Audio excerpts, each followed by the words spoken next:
Morning welcome to V3 news లక్ష్యం సమాజ హితం నేను మిలియా బులెటిన్ లో ముందుగా హెడ్లైన్స్ చూద్దాం. చైనా దూకుడు చర్యల పట్ల భారతీయులు చాలా బాగా స్పందించారన్న అమెరికా విదేశాంగ మంత్రి మైక్ పాంపియో. చైనా తన బలగాలను వెనక్కి తీసుకునే ప్రక్రియ దాదాపు పూర్తి చేసిందని వెల్లడి.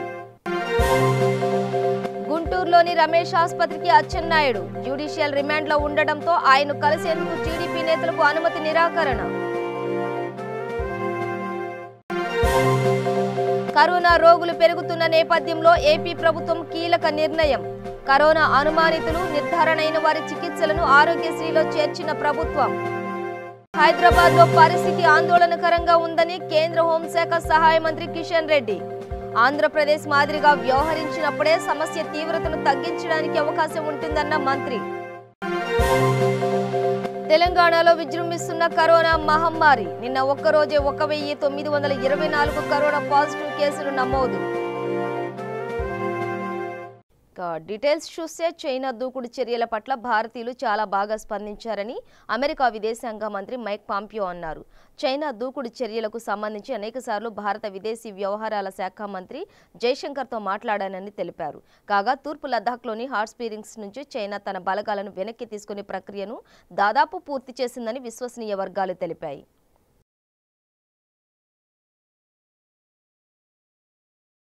విజయవాడ సబ్ జైల్లో రిమాండ్లో ఉన్న మాజీ మంత్రి అచ్చెన్నాయుడిని గుంటూరులోని రమేష్ ఆసుపత్రికి తరలించారు. ఆయన్ను సదరు ఆసుపత్రికి తరలించాలని హైకోర్టు ఆదేశాలు ఇవ్వడంతో ప్రైవేట్ ఆసుపత్రిలో మెరుగైన వైద్యం అందించేందుకు అవకాశం కల్పించాలని అచ్చెన్నాయుడు విజయవాడలోని ఏసీబీ కోర్టులో పిటిషన్ దాఖలు చేశారు.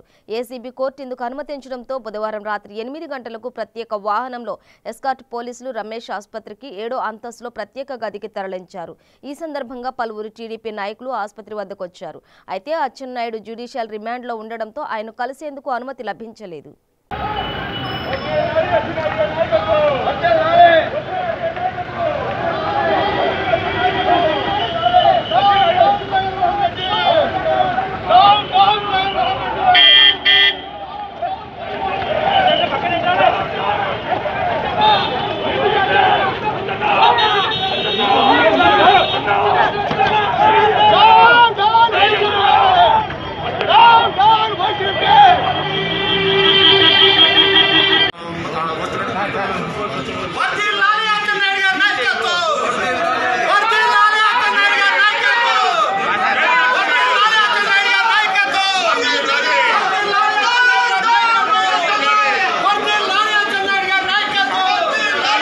కరోనా రోగులు పెరుగుతున్న నేపథ్యంలో ఏపీ ప్రభుత్వం కీలక నిర్ణయం తీసుకుంది.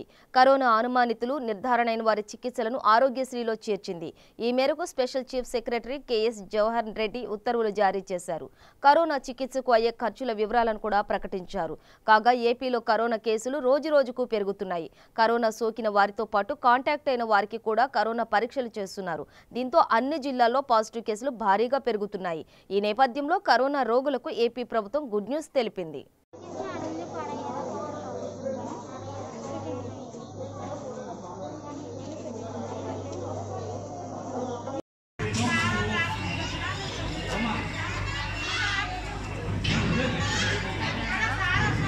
కరోనా విజృంభిస్తున్న వేళ హైదరాబాద్ లో పరిస్థితి ఆందోళనకరంగా ఉందని కేంద్ర హోంశాఖ సహాయ మంత్రి కిషన్ రెడ్డి పేర్కొన్నారు. ఢిల్లీలో బుధవారం కేంద్ర ఆరోగ్య శాఖ మంత్రి హర్షవర్ధన్ తో భేటీ అయిన ఆయన తెలంగాణలో టెస్టుల సంఖ్యను పెంచేలా రాష్ట్ర ప్రభుత్వానికి ఆదేశాలు ఇవ్వాలని కోరారు. అనంతరం కిషన్ రెడ్డి విలేకరులతో మాట్లాడుతూ హైదరాబాద్ లో కరోనా కేసులు పెరుగుతున్న తీరును కేంద్ర ఆరోగ్య మంత్రికి వివరించినట్లు తెలిపారు. తెలంగాణ ప్రభుత్వానికి సంపూర్ణ సహకారం అందించడానికి సిద్ధంగా ఉన్నామని హర్షవర్ధన్ చెప్పినట్లు పేర్కొన్నారు. ఢిల్లీ, తమిళనాడు, ఆంధ్రప్రదేశ్ మాదిరిగా వ్యవహరించినప్పుడే సమస్య తీవ్రతను తగ్గించడానికి అవకాశం ఉంటుందని అభిప్రాయపడ్డట్లు చెప్పారు. కేంద్ర ఆరోగ్య శాఖ సంయుక్త కార్యదర్శి లవ్ అగర్వాల్ నేతృత్వంలోని బృందం ఇటీవల హైదరాబాద్లో పర్యటించి రాష్ట్ర ప్రభుత్వానికి పలు సూచనలు చేసిందని గుర్తు చేశారు. ఆ బృందం ఇచ్చిన నివేదిక సైతం కేంద్ర మంత్రికి అందించిందని వివరించారు. అయితే హైదరాబాద్తో పాటు పరిసర జిల్లాల్లో కరోనా కేసులు, మరణాలు పెరగడం ఆందోళన కలిగిస్తోందన్నారు. ఇప్పటికే 7.14 లక్షల N95 మాస్కులు, 2.41 లక్షల PPE కిట్లు, 23 లక్షల హెచ్సిక్యూ ట్యాబ్లెట్లను తెలంగాణకు అందించామని తెలిపారు. 688 వెంటిలేటర్లు పంపించామని, మరో 1220 యంత్రాల సరఫరాకు అంగీకరించామని వెల్లడించారు. కరోనాను ఎదుర్కోవడానికి వైద్య శాఖ తరపున 215 కోట్లను తెలంగాణకు విడుదల చేశామని గుర్తు చేశారు. కరోనా కట్టడిపై తెలంగాణ ప్రభుత్వం ప్రధాన కార్యదర్శి, వైద్య శాఖ కార్యదర్శితో మాట్లాడుతున్నట్లు చెప్పారు. 11న సమీక్ష నిర్వహించే అవకాశం ఉంది. కరోనా కట్టడిలో రాష్ట్ర ప్రభుత్వం విఫలమైందంటూ విమర్శలు వెల్లువెత్తుతున్న నేపథ్యంలో పరిస్థితిని కేంద్రం సమీక్షించనుందా అంటే అవుననే అంటున్నాయి కమలం పార్టీ వర్గాలు. కేంద్ర మంత్రి కిషన్ రెడ్డి ఈ నెల 11న రాష్ట్ర పర్యటనకు రానున్నారు. ఆ రోజు ఆసుపత్రుల సూపరింటెండెంట్లతో సమీక్షించనున్నారా, లేక సంబంధిత విభాగం ఉన్నతాధికారులతో చర్చించనున్నారా అన్నది నేడో రేపో ఖరారు కానుంది. దేశంలో అనేక రకాల సంస్కరణలు తీసుకొస్తా ఉంది. స్వాతంత్రం వచ్చిన తర్వాత ఎన్నడూ లేనటువంటి ఒక విపత్కరమైనటువంటి పరిస్థితి మన దేశాన్ని పట్టిపీడిస్తూ ఉంది. అది ప్రపంచాన్ని పట్టిపీడిస్తూ ఉంది. ఏ దేశం కూడా ఈరోజు మనల్ని ఆదుకునేటువంటి పరిస్థితి లేదు. మనకు మనమే మన సొంత కాళ్ళ మీద నిలబడి దేశంలో ఉన్నంత మేరకు, ఉన్నంత ఆర్థిక వనరుల మేరకు, మన శక్తి మేరకు మన దేశాన్ని ఈ కష్టకాలంలో అందరము కలిసికట్టుగా ముందుకు తీసుకెళ్లాల్సినటువంటి అవసరం ఉంది. ప్రజలను ఉన్నంతలో ఆదుకుంటూ ఈ కష్టాల్లో మనము కలిసికట్టుగా ముందుకు వెళ్లాల్సినటువంటి అవసరం ఉంది. అవి రాష్ట్ర ప్రభుత్వాలు కానీ, కేంద్ర ప్రభుత్వం కానీ, సామాజిక సంస్థలు కానీ, రాజకీయ పార్టీలు కానీ, ప్రతి ఒక్క వ్యక్తి రాజకీయాలకు అతీతంగా ముందుకెళ్లాల్సినటువంటి అవసరం ఉంది. ప్రధానమంత్రి గారు కోవిడ్-19 నేపథ్యంలో ఇప్పటికే 5 సార్లు ముఖ్యమంత్రులతో మాట్లాడారు.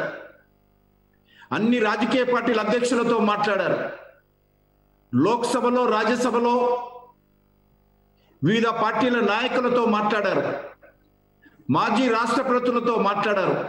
మాజీ ప్రధానమంత్రులతో మాట్లాడారు. వివిధ ప్రచార సాధనాలకు సంబంధించినటువంటి సంస్థల మేనేజ్మెంట్స్తో మాట్లాడారు. దేశంలో ఆర్థికపరమైనటువంటి వేత్తలతో మాట్లాడారు. వివిధ వ్యాపార సంస్థలతో మాట్లాడారు.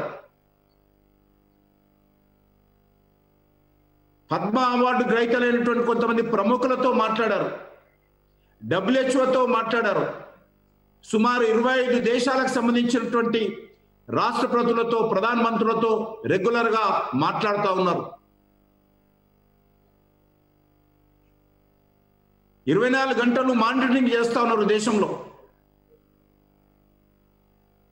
ఎక్కడికక్కడ ఏ కష్టం వచ్చినా ఉన్నంతలో మన దేశానికి గతంలో ఈ రకమైనటువంటి రిలీఫ్ యాక్టివిటీలో అనుభవం లేకున్నప్పటికీ కూడా ప్రపంచంలో ఉన్నటువంటి బెస్ట్ ప్రాక్టీసెస్, మంచి విధానాలను మన దేశంలో తీసుకువస్తూ అందరినీ కలుపుకుంటూ ఈరోజు కోవిడ్-19 ఎదుర్కొంటూ ఈరోజు ఈ సమస్య పరిష్కారం చేస్తూ ఉన్నారు. నేను ఒకటే ప్రశ్నిస్తా ఉన్నాను. ఈరోజు తెలంగాణ రాష్ట్రంలో ముందు ప్రకటించినటువంటి ప్యాకేజీలో తెలంగాణ ప్రజలకు మేలు జరగలేదా? ఈరోజు ముఖ్యమంత్రి గారు చెప్పాల్సిన అవసరం ఉంది. తెలంగాణలో కోవిడ్ కేసులు భారీగా పెరిగాయి. బుధవారం 1924 కరోనా పాజిటివ్ కేసులు నమోదయ్యాయి. కొత్తగా 11 మంది మృతి చెందారు. ఇప్పటి వరకు మొత్తం 324 మంది కరోనా సోకి చనిపోయారు. మొత్తం కరోనా పాజిటివ్ వచ్చిన వారి సంఖ్య 29,836కు చేరుకుంది. ఇంకా 11,933 యాక్టివ్ కేసులున్నాయి. తాజాగా 992 మంది డిశ్చార్జ్ కాగా 17,279 మంది ఇప్పటి వరకు డిశ్చార్జ్ అయ్యారు.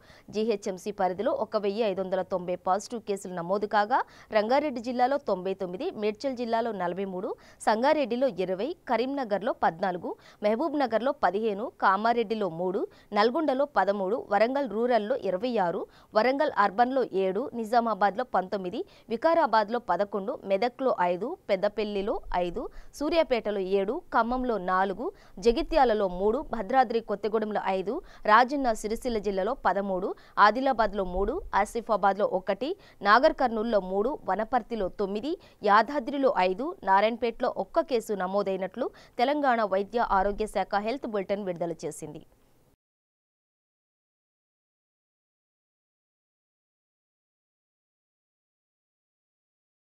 వరంగల్ అర్బన్ జిల్లా స్టేషన్ గన్పూర్ నియోజకవర్గం వేలేరు మండల కేంద్రంలోని ప్రాథమిక ఆరోగ్య కేంద్రంలో కడియం శ్రీహరి అనుచరులు ఆయన జన్మదిన వేడుకలు ఘనంగా జరుపుకున్నారు.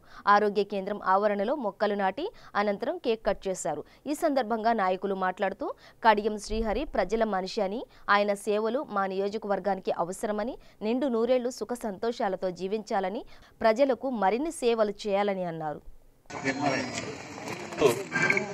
గౌరవనీయులు పెద్దలు తెలంగాణ రాష్ట్ర మాజీ ఉప ముఖ్యమంత్రి వర్యులు గౌరవనీయులు కడియం శ్రీహరి గారి 68వ పుట్టినరోజు సందర్భాన్ని పురస్కరించుకొని ఈరోజు వేలేరు మండల కేంద్రంలో ఆయన జన్మదినం సందర్భంగా మొక్కలు నాటే కార్యక్రమము మరియు కేక్ కూడా కట్ చేయడం జరిగింది. అదేవిధంగా ఈ ప్రాథమిక ఆరోగ్య కేంద్ర ఆవరణలో ఈ కార్యక్రమాన్ని ఏర్పాటు చేయడం జరిగింది. ఈ కార్యక్రమంలో ఇక్కడికి వచ్చినటువంటి రోగులకు కానీ లేకపోతే ఇక్కడికి వచ్చిన మా కార్యకర్తలకు కానీ అందరికి కూడా కేకు మరియు పండ్ల పంపిణీ కార్యక్రమం కూడా ఈరోజు మేము పెద్ద ఎత్తున మేము చేపట్టడం జరిగింది.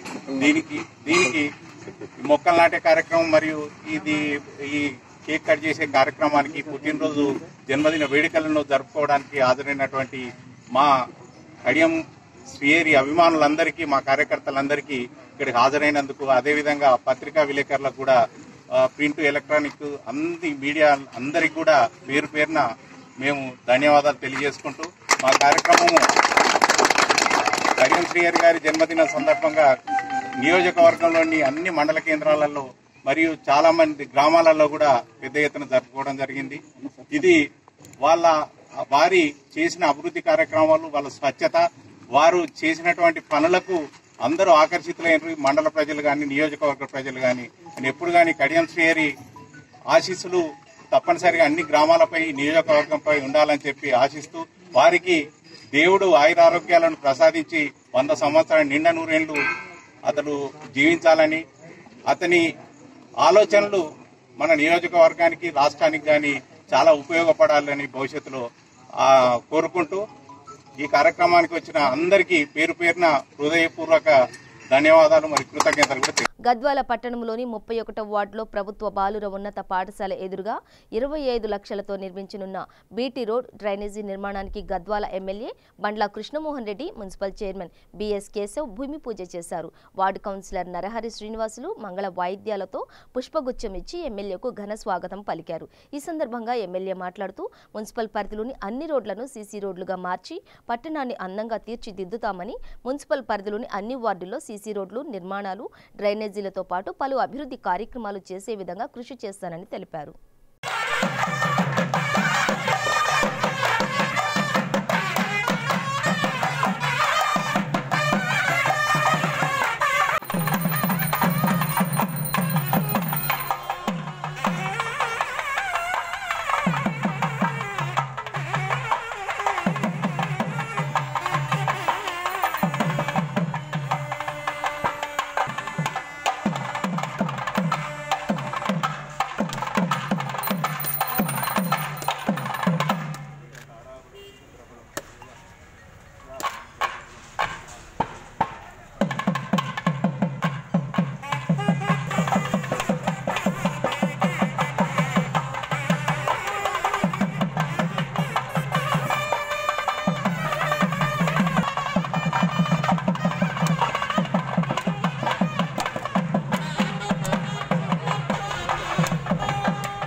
నియామకాల్లో 25 లక్షలతోన ఇంత ఒక బ్యాచ్ చాలా ఇబ్బందికరంగా ఉంది. చాలా రోజులైంది.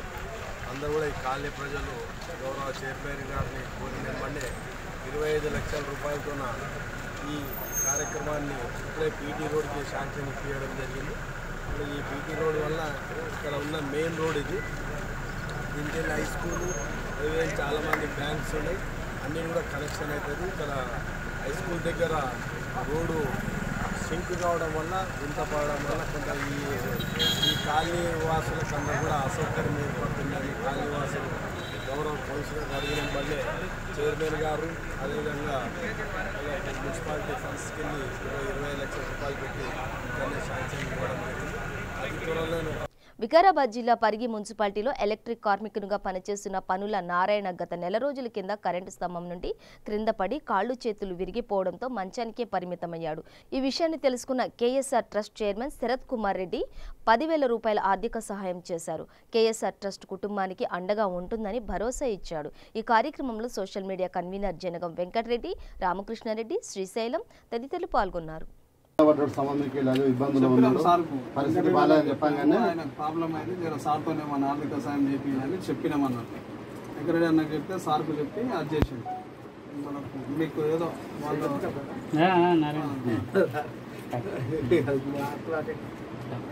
సరే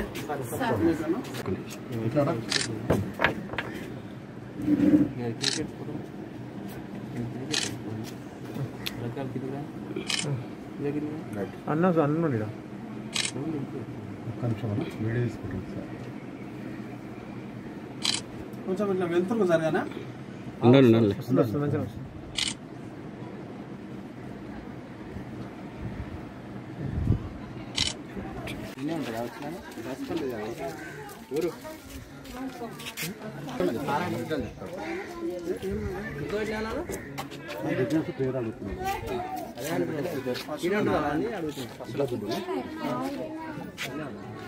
వర్క్ అన్న పశువుల Narayana electrician work electrician work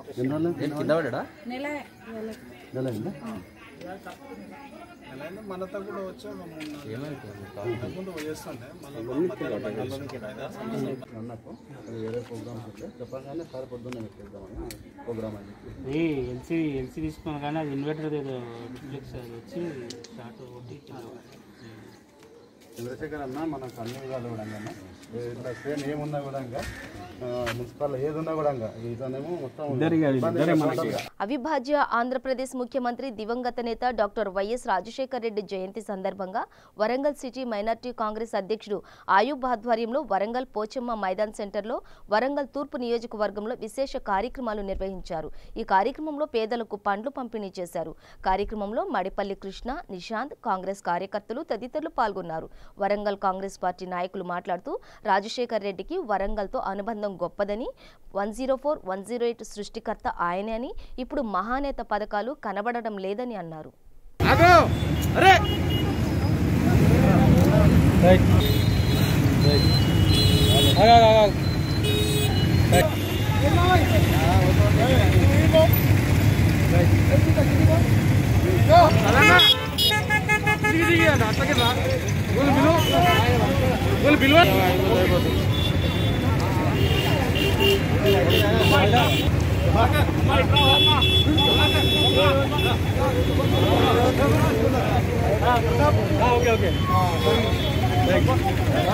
doctor YS Rajasekhara Reddy గారి 71వ జన్మదినం సందర్భంగా వరంగల్ తూర్పు నియోజకవర్గంలో కాంగ్రెస్ పార్టీ నాయకులందరం సమిష్టిగా ఇవాళ ఆయన జన్మదినం జరుపుకుంటూ వరంగల్తో రాజశేఖర రెడ్డి గారికి ఉన్న అనుబంధాన్ని గుర్తు చేసుకుంటూ ఇవాళ తెలంగాణ వెనుకబాటు తనం, ఆ రోజు రాజశేఖర రెడ్డి అభివృద్ధి ఫలాలు ఇవాళ ప్రజలకు కొట్టొచ్చినట్టు అవపడతా ఉన్నాయి. ఎక్కడ కూడా 108 కూతలు అవపడతలేవు, 104 ట్రీట్మెంట్లు అవపడతలేవు, ఆరోగ్యశ్రీ అవపడతలేదు. ఇవాళ ఆ రోజు ఫీజు రియంబర్స్మెంట్ కొన్ని వేల మందికి చదువు ఇచ్చిన విద్యావేత్త, ఎంతో మందికి హార్ట్ ఆపరేషన్ చేసిన వైద్య ప్రాణదాత, అలాంటి రాజశేఖర రెడ్డి గారి జన్మదినం ఇవాళ వరంగల్ తూర్పు నియోజకవర్గంలో జరుపుకోవడం నిజంగా కూడా చాలా ఆనందం. అలాంటి నేతను కోల్పోవడం బాధాకరం. ఇవాళ ఆయన స్టార్ట్ చేసిన, శంకుస్థాపన చేసిన ప్రాజెక్టులే ఇవాళ పేర్లు మార్చి టీఆర్ఎస్ ప్రభుత్వం కంప్లీట్ చేయడానికి ప్రయత్నం చేస్తూ ఉంది. ఈ క్రెడిట్ మొత్తం రాజశేఖర రెడ్డి గారికి. ఆయన అడుగు వేసిన ప్రతి నేల కూడా సస్యశ్యామలమైంది. ఇవాళ ఆయన లేని లోటును తీర్చడం నిజంగా కూడా అసాధారం. అలాంటి రాజశేఖర రెడ్డి స్మృతి చేసుకుంటూ ఆయన యొక్క ఆశయాలను కొనసాగింపుగా కాంగ్రెస్ పార్టీ ప్రతి కార్యకర్త రాజశేఖర రెడ్డి ఆశయాలు కొనసాగించే విధంగా ప్రయత్నం చేస్తారని చెప్పి రాజశేఖర రెడ్డి గారికి మరొకసారి జన్మదిన శుభాకాంక్షలు తెలుపుకుంటున్నాం. రాజన్న సిరిసిల్ల జిల్లా వీరనపల్లి మండలం రంగంపేట గ్రామంలో గిరిజనుల ప్రాముఖ్యతను తెలిపే శీతల భవానీ పండుగను ఘనంగా నిర్వహించుకున్నారు. ఖరీఫ్ పంటలకు ముందుగా ఈ పండుగను చాలా భక్తి శ్రద్ధలతో జరుపుకుంటారు. ఈ సందర్భంగా గిరిజన నాయకులు మాట్లాడుతూ ప్రతి ఏటా భక్తి శ్రద్ధలతో శీతల భవానీ పండుగను జరుపుకుంటున్నామని అన్నారు. పాడి పంటలు బాగా పండాలని, ఎలాంటి వ్యాధులు రాకుండా ఉండాలని పూజలు నిర్వహిస్తామని అన్నారు. ఈ కార్యక్రమంలో స్థానిక గిరిజన నాయకులు, మహిళలు, యువతీ యువకులు, పిల్లలు ఉత్సాహంగా పాల్గొన్నారు. అంటే కొన్ని గుంపులు మేపిండు. గుంపులు మేపితే మా ఇక ఏ దేవుడు చేసుకోవాలంటే మా గుంపులో డాటుడు చేసుకోవాలంటే ఈ శీతల భవానీ చేసుకొని డాటుడు చేసుకోవాలని ఇక ఆనాడు నుంచి మాకు శీతల ఉన్నది.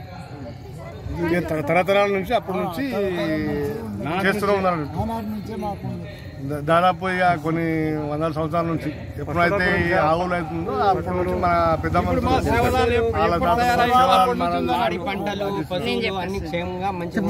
శంషాబాద్ ఆర్జీఐ పోలీస్ ఆధ్వర్యంలో మల్లికా గార్డెన్ లో తలసేమియా వ్యాధిగ్రస్తుల కొరకు ఏర్పాటు చేసిన రక్తదాన శిబిరాన్ని శంషాబాద్ డీసీపీ ప్రకాష్ రెడ్డి, ఏసీపీ అశోక్ కుమార్ గౌడ్, సీఐలు విజయ్ కుమార్ ప్రారంభించారు. శంషాబాద్ మున్సిపాలిటీ వైస్ చైర్మన్ బండి గోపాల్ యాదవ్ రక్తదానం చేసి యువతకు స్ఫూర్తి ఇచ్చారు.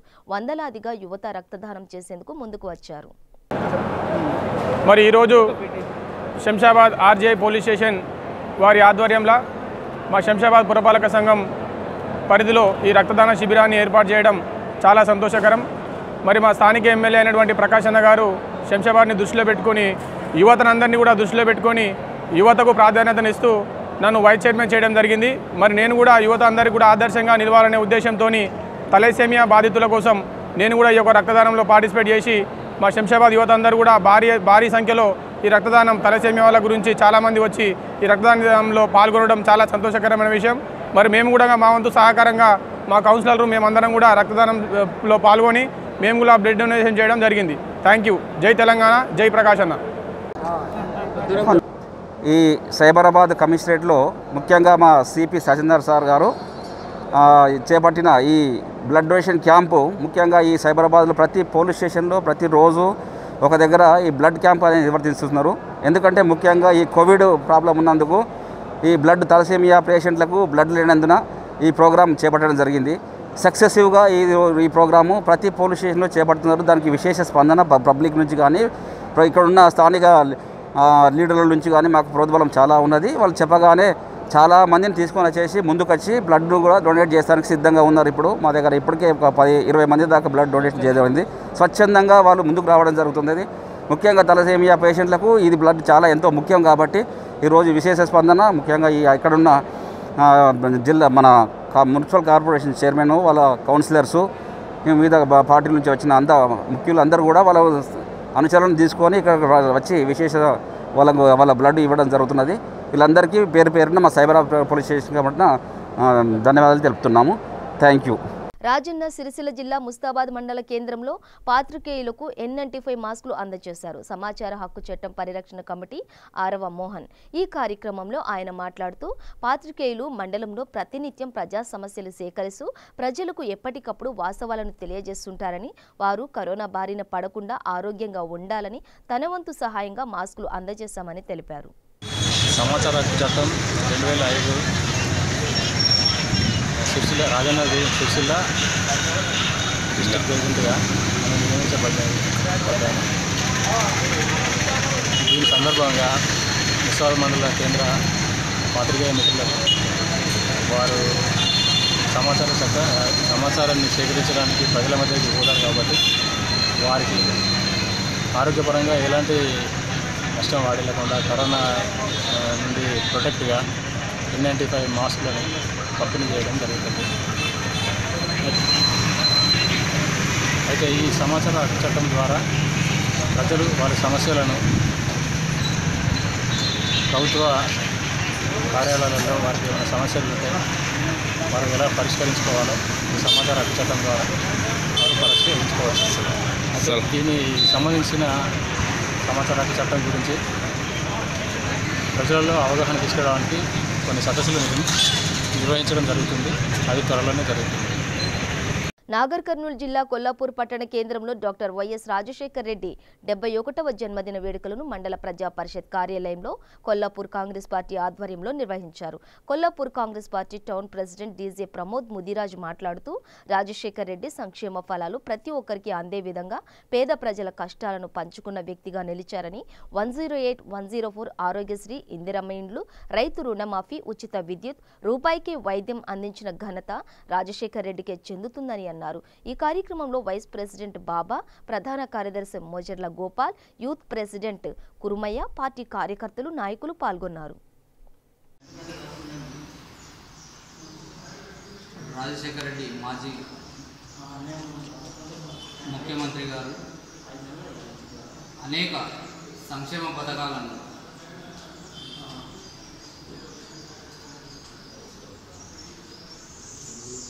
తీసుకొచ్చారు. 108, 104 రూపాయి కిలో బియ్యం మరియు ఇందిరమ్మ ఇల్లు, అలాగే రైతుల రుణమాఫీ, ఉచిత కరెంటు, అనేక సంక్షేమ పథకాలను రాజశేఖర రెడ్డి గారు సీఎం ఉన్నప్పుడు అనేక సంక్షేమ పథకాలు చేపట్టారు. మరి నారాయణపేట జిల్లా మరికల్ మండల కేంద్రంలో రైతు వేదిక భవన నిర్మాణం కొరకు నారాయణపేట ఎమ్మెల్యే రాజేందర్ రెడ్డి భూమి పూజ చేశారు. ఈ కార్యక్రమంలో సింగిల్ విండో చైర్మన్, గ్రామ సర్పంచ్, ఉప sarpanch, ZP vice chairman, MPP తదితరులు పాల్గొన్నారు.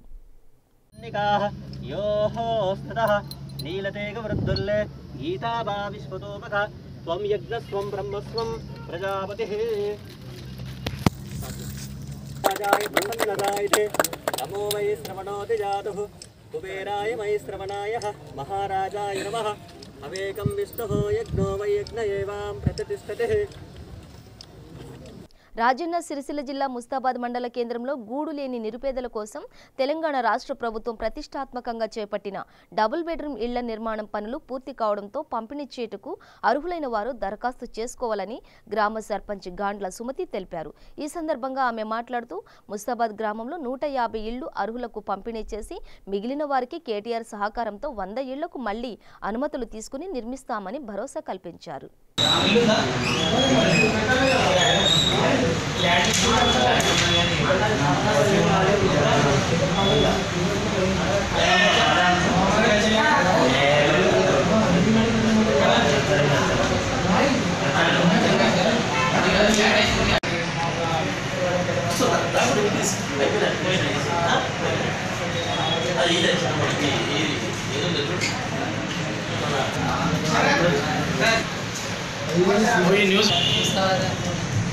గ్రామ పంచాయతీలో కార్యక్రమం అంటే ఇప్పుడు డబుల్ బెడ్రూమ్ ఇళ్ళ గురించి పాత అప్లికేషన్ తీసుకున్నారు కాబట్టి అప్పుడు వాళ్ళు ఇప్పటి వరకు కొంతమంది ఇల్లు కట్టుకొని ఉన్నారు, కొంతమందికి అన్ని విధాలు ఉండవు కాబట్టి ఇప్పుడు కొత్తగా అన్ని అప్లికేషన్ తీసుకోవడానికి మన ఎంఆర్ఓ ఆఫీస్ ఉన్నారు.